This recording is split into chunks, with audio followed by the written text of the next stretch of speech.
Hello, folks. We've got another Microsoft Flight Simulator 2024 flight.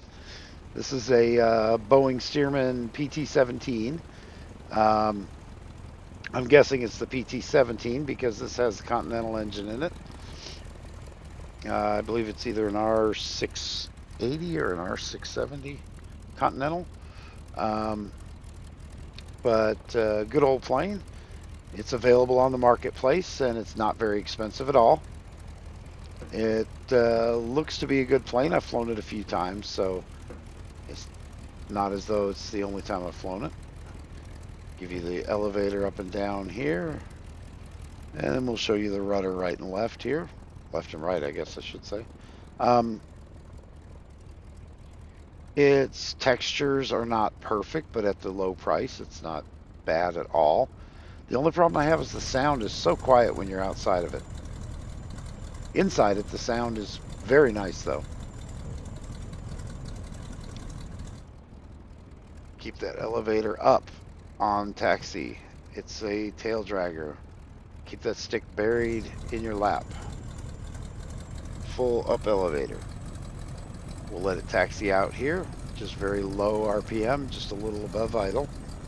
The idle is very low on this. I don't ever go all the way down to complete idle, or it just sounds as though it's sputtering.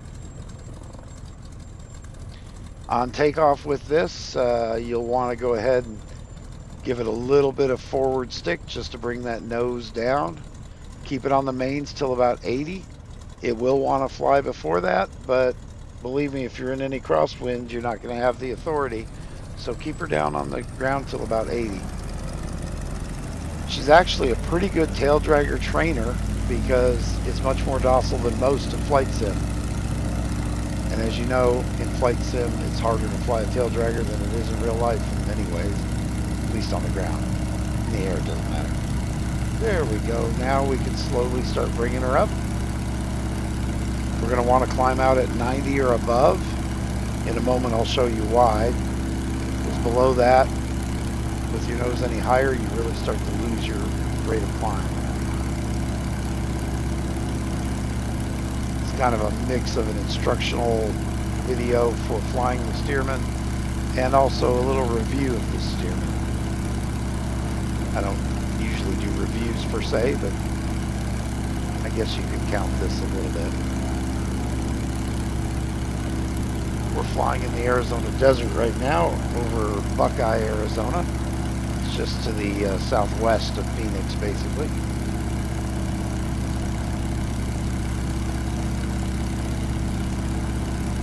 And I'm going to disregard all proper protocol for flying, and we're just going to do teardrops back into the runway on this flight because we're just demoing. So bear with me. I realize this is not what you want to do in real life. Either get in a wreck with another plane or really tick off a bunch of pilots if you just started doing this.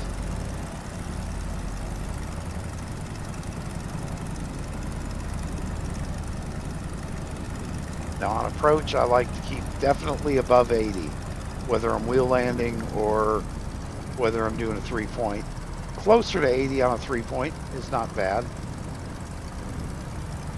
but not too close. She can mush quite a bit and you'll start to lose aileron authority. This plane does wheel land pretty nice. It will bounce a little bit on you, but it's better than many in the flight sim. When you're doing a wheel landing, I'll do a 3-point this first time, and then some point during this I'll do a wheel landing for you as well. Speed's getting a little low there, so you got to keep an eye on it.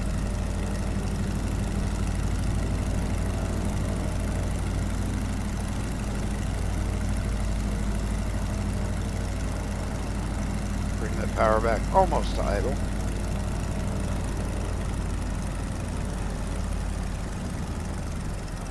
Just keep that nose up, keep her down the center line as best you can.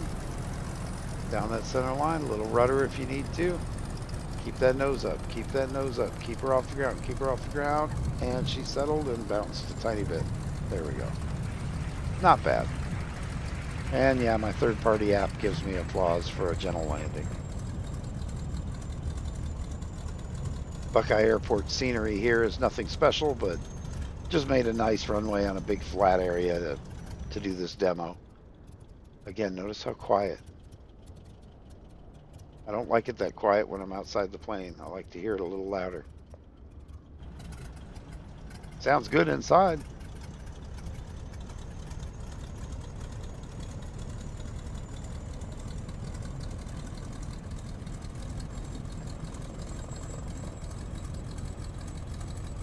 It's one of the better tail draggers to practice with.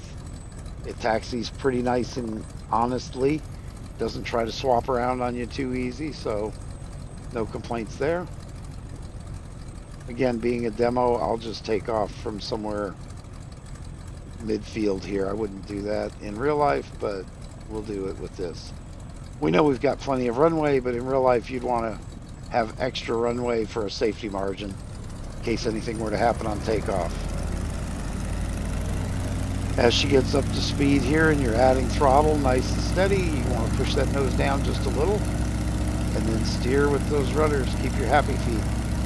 Keep your happy feet. Keep her on that runway until you're reaching 80 or so, and then you can start pulling her back.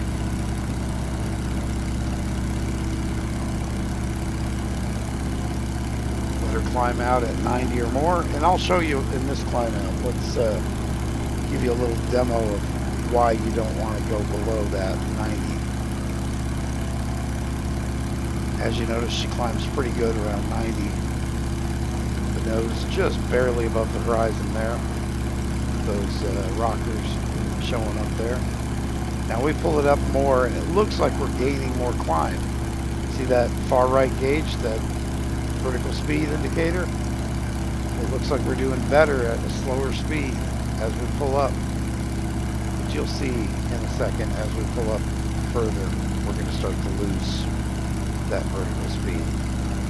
Get down slower and it's starting to drop. And you're losing it. It's just getting slower and slower. You're really not getting much gain out of that. Push it back down. Let it build up some speed. Do a proper climb at the right speed, and we're far enough above our stall speed that we feel safe, and we're getting a good climb. But when you pull up steeper than that, you're going to think you're getting some good climb initially, but then it's going to bleed off, and you're just going to be fighting it. Better to keep that nose just above the horizon there. Pull her up a little further. Notice we're climbing faster for a moment, but not for long. It's bleeding off speed and it's going to start to sink, see? We're not climbing all that fast at all with the nose up like that. We're a few hundred feet, about 200 feet per minute or so less than we are if we get it at the right angle. Get your best performance anytime you can out of the plane. You never know when the engine's going to die, so get higher quicker. Altitude's your friend, right?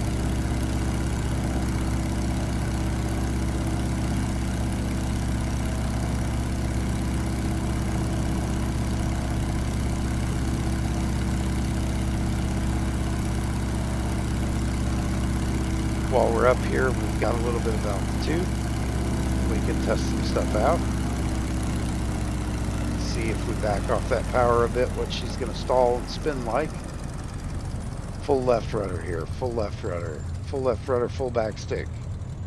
And she starts a spin beautifully, but then she just stops the spin. I'm still full left rudder.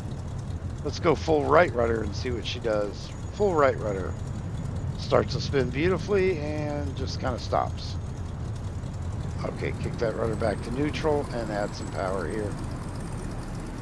Just fly out of it. Flying really slow, but we're flying out of it. If we pull her up into slow flight, you'll notice that she, unless you really do something weird with the rudder, she generally will just kind of mush on you. Watch that far right gauge, that vertical speed indicator. as we get slow here, you're going to see it start to go down, down, down. We're already starting to lose altitude. We're losing altitude. We're just holding that nose up, and we're losing altitude. 500 feet per minute or so, a little more, and she's wallowing a lot. There we go. Let's power back up.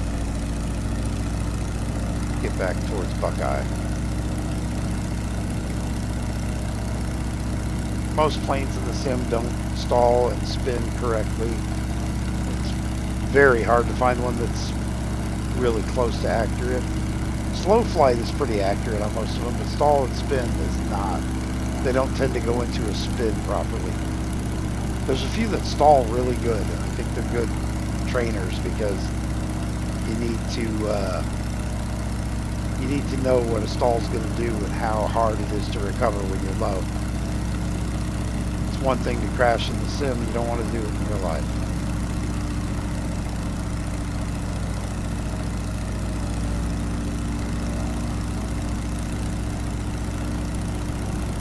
There's our runway ahead of us. One on the right is the taxiway, and one on the left is the runway. We're heading roughly north.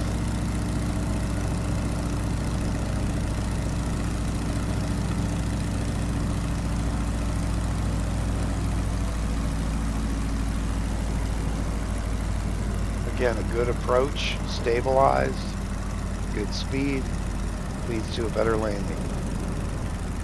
Nice and stabilized. Start your approaches quite a ways out. I know it's a simulator and some treat it as a game, but you don't need to be winging it in from, turning base to final right over the numbers or anything, unless you're landing at Oshkosh during AirVenture. Then you can practice that a bit before you actually do it. Or SimVenture, which I participated in this last year. Earlier in 2025, which I highly recommend. Look it up, SimVenture. They will do it for 2026, I'm sure, as well.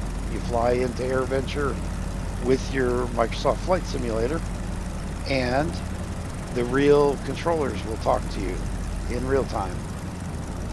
Let's try a wheel landing this time, so we'll keep our speed up, and we're going to flare a bit still, but just a little, and we're just barely going to hold our nose off. When those mains touch down, we're going to shove the nose down just a bit to keep it on the mains. There we go, a little bounce, that's fine. It's to be expected. She gets a little squirrely. It's definitely not as nice as a three-pointer on this. Now you notice, see how it's swinging over a bit as I'm letting the tail come down? I'm in that no man's land where I don't have tail authority, but I still don't have a tail wheel on the ground. So it makes that little wiggle. You've got to be really authoritative on that rudder. You don't want to be in that no man's land for long. Either your tail's all the way up and it's in good clean air, or it's all the way down and your tail wheel's helping. But when you're in between that, you've got nothing but dirty air and the rudder doesn't have a whole lot of authority.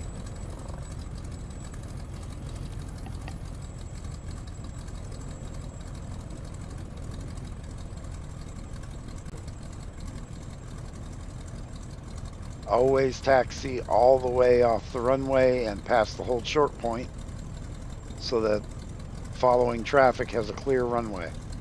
If you're not past the hold short point, you're still taking up runway. Even though you're a ways off of it, it's not appropriate.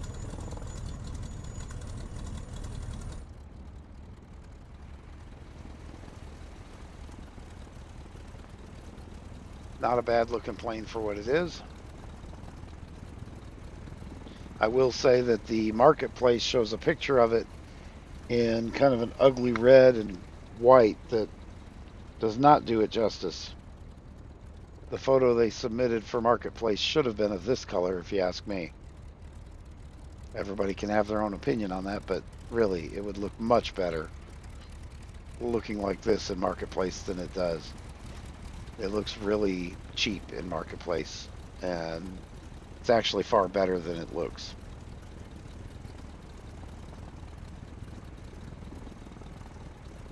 Let's do a little closer up look around here and give you some more detail on this one.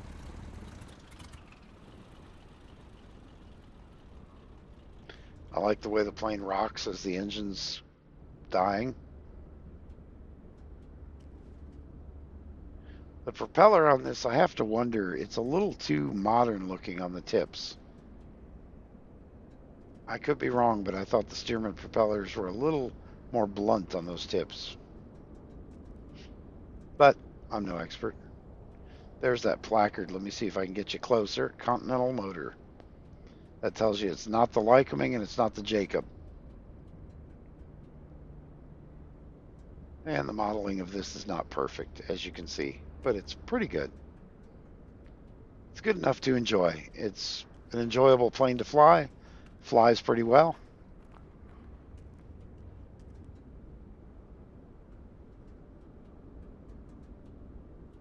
Textures look pretty nice, considering.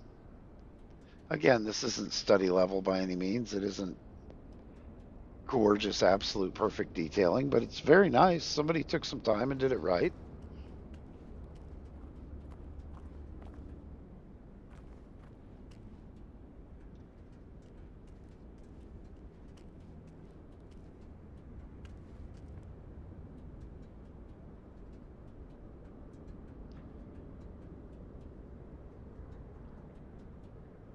So these old Stearman have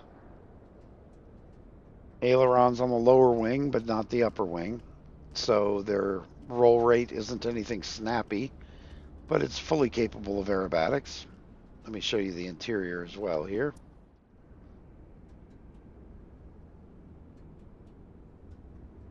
Not bad modeling at all on the interior. I actually like it better than the exterior. Instrument panel has wear and tear. I like that. Everything looks to be in its proper place like it should, including the little deviation placard next to the compass. Oh, we have a smoke system on this. That I did not know. I see the switch for it. I did notice, though, that the toe brakes on the rudders, they don't move when you do your toe brakes or when you pull the parking brake, which usually they should, but I can hear the parking brake. I can hear the toe brake squeak when I push them, but I don't see them move. Let's real quick just check out that smoke system. Get the mags on. Oh, let you hear this start.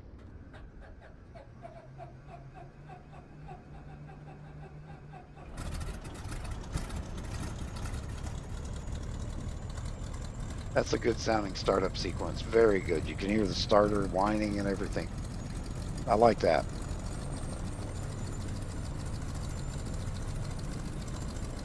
Let's check the smoke system while we're here. I'll jump outside and look at it. Well, I see smoke. It looks a little light. Turn that back off.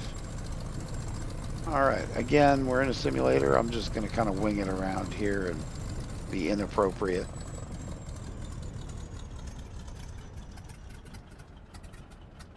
This plane does handle very nice on the ground. Better than most tail draggers. So if you're looking for something and tail draggers are too squirrely for you and they bother you, this one might be a better one. It definitely is easier to handle. When it gets up on its mains on the takeoff roll, it's not hard to keep it down the center line or fairly close. Like all planes, it's going to wiggle a bit. You're going to have to be on the rudder to keep it straight, but it does a pretty good job. Here we are up on the mains, that nose down the center, holding her down, keeping that nose pushed down till we get up to speed. We're up and climbing.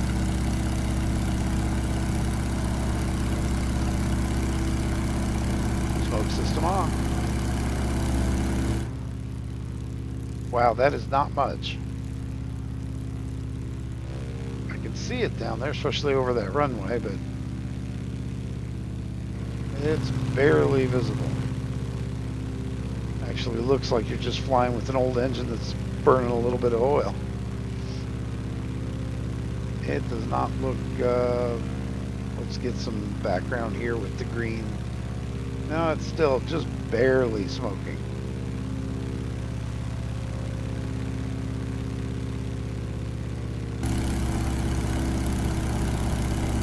That's okay. I didn't buy it for the smoke system. In fact, didn't even realize it had one until just recently. Like 3 minutes ago. I was talking about aerobatics, so let's give you an example of the aerobatics it can do. Again, the roll rate's not really high, but let's do a loop. Gentleman aerobatics in the Stearman. You want to build up your speed. Pull her up nice and gentle. Once you get over the top, kind of relax a little bit. And then start your pull again towards the bottom. Back off that throttle.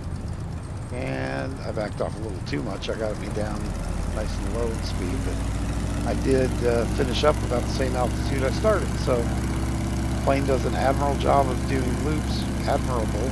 Boy, it's late as I'm recording this, folks. Let's get past these high power lines up here and build up some speed, and we'll try a roll.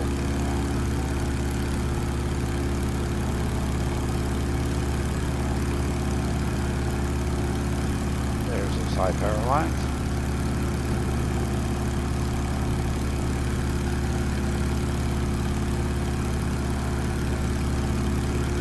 Down, build up some good speed.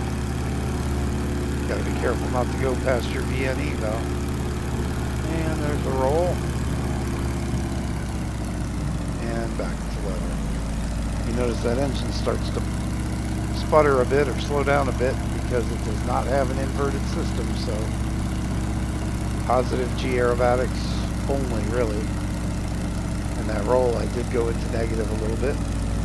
So I did a little pushover as I was upside down, inverted, to try and keep the nose from dropping quite so much. And there's Buckeye again. Good airport for practicing because it's in a nice level area in the desert.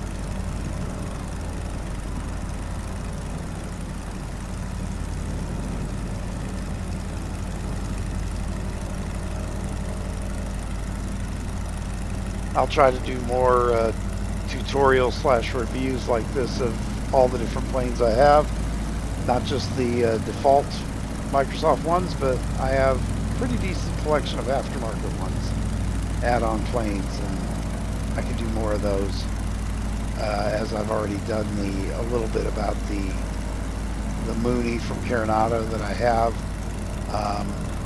and the J3 Cub that I have.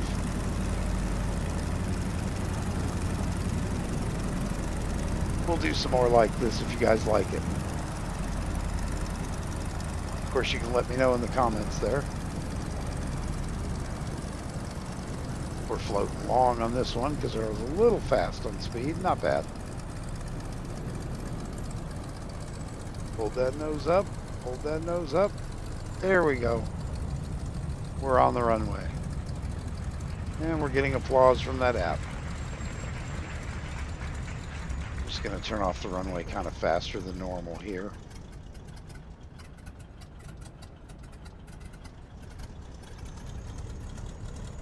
Again, always go past that whole short line, which is right there.